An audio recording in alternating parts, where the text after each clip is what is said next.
Let's get one thing straight. The battle for the future of the car, it's not going to be one with horsepower or range. It's going to be one right on the factory floor. You know, that century-old process that literally defined modern manufacturing, the sequential assembly line, well, it's now a massive liability. It's just too slow, way too expensive, and it's completely wrong for the kinds of vehicles we need to build today. How big of a liability? Look at this number, 40%. That's the reduction in factory size any car company needs just to survive the next decade. And this isn't just a guess. Analysis from Caresoft Global is crystal clear on this. The old way of building cars is dead. Today, we're breaking down the manufacturing singularity. Okay, so this isn't about just one new trick. What we're seeing is a perfect storm, a convergence of three totally separate tech revolutions. And together, they're creating this massive competitive moat that's almost impossible to cross. Get even one of these wrong, and you're done. So, let's start with revolution number one, completely tearing down and rebuilding how a car is physically put together. All right, think about the old way. It's completely linear. You have a car frame, and it just moves down a conveyor belt, while people add parts one after another. But the new Unboxed method, which we've seen detailed in Tesla's recent patent filings, it just smashes that idea. Instead, you build huge chunks of the car, the front, the back, the floor with the battery, all at the same time in parallel. It's like having three different teams build the kitchen, the bedroom, and the living room separately, then just slotting them all together at the very end. And the economic impact here, it's just brutal for anyone not doing this. I mean, according to Caresoft Global's deep dive on this, the numbers are staggering. We're talking a potential 50% cut in production costs, getting rid of over 100 complex stamping and welding steps entirely, and there's that 40% smaller factory footprint again. This isn't just a small improvement, you guys. This is a total game changer in how you make things efficiently. But here's the thing. You can't have this physical revolution if you don't have a digital one to back it up. They have to happen together. Which brings us to the second pillar, completely rewiring the car's central nervous system. So what's the big engineering problem here? It's moving away from an electrical system designed back in the analog age to a real software-first platform. And honestly, this is where most of the legacy car makers are just years and years behind. And this chart, it just shows you the difference perfectly. On one side, you've got the old way. It's a total mess of complexity, somewhere between 100 and 150 of these little electronic control units or ECUs.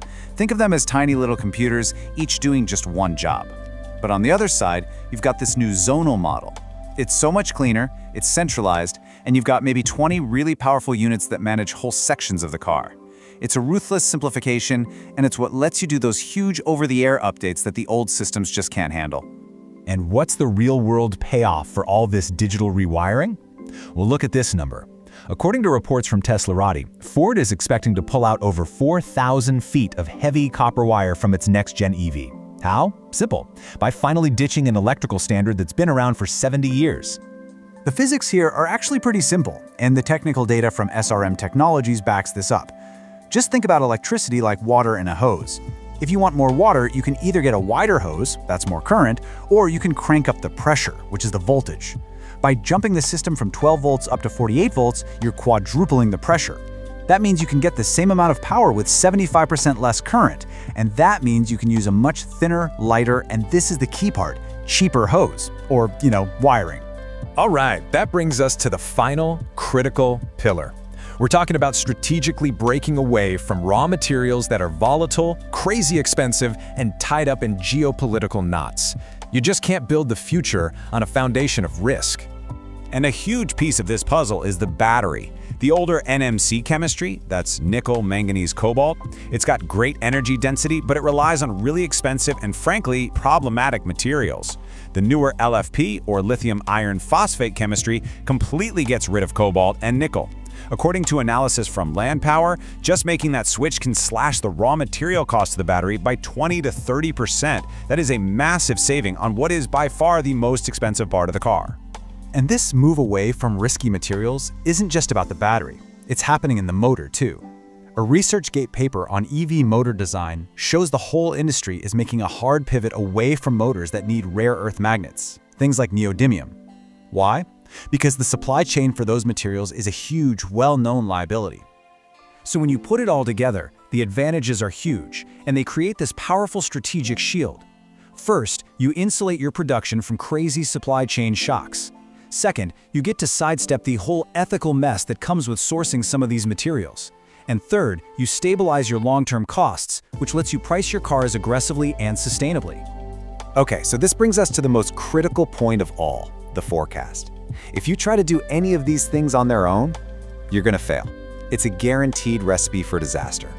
The real competitive advantage, that giant moat we talked about, is only built when you integrate all three of these revolutions seamlessly, all at the same time. And that is the gauntlet that's been thrown down for the legacy automakers. It's make or break. To even have a chance at competing, they have to pull off the Unboxed process for manufacturing, the Zonal 48-volt architecture for the electronics, and the new material science for batteries and motors. And they have to do it all at once, and it all has to work together perfectly. Look, this isn't just some theory we're talking about. Alan Clark, he's an executive director over at Ford, and he used to be an engineer at Tesla. He is on the record saying that 48-volt systems are, and I quote, the future of automotive. So even the big legacy guys know what's coming. The physics and the economics are just undeniable at this point. So all of this leads to a pretty provocative final thought. For 100 years, we've all been obsessed with the car itself, the product. But as we head into this completely new era, is it possible the car has become less important than the factory that built it? Has the machine that makes the machine become the real product? For data-driven automotive analysis, support our work by subscribing to AutoRead. Thank you for watching, and we will see you in the next breakdown.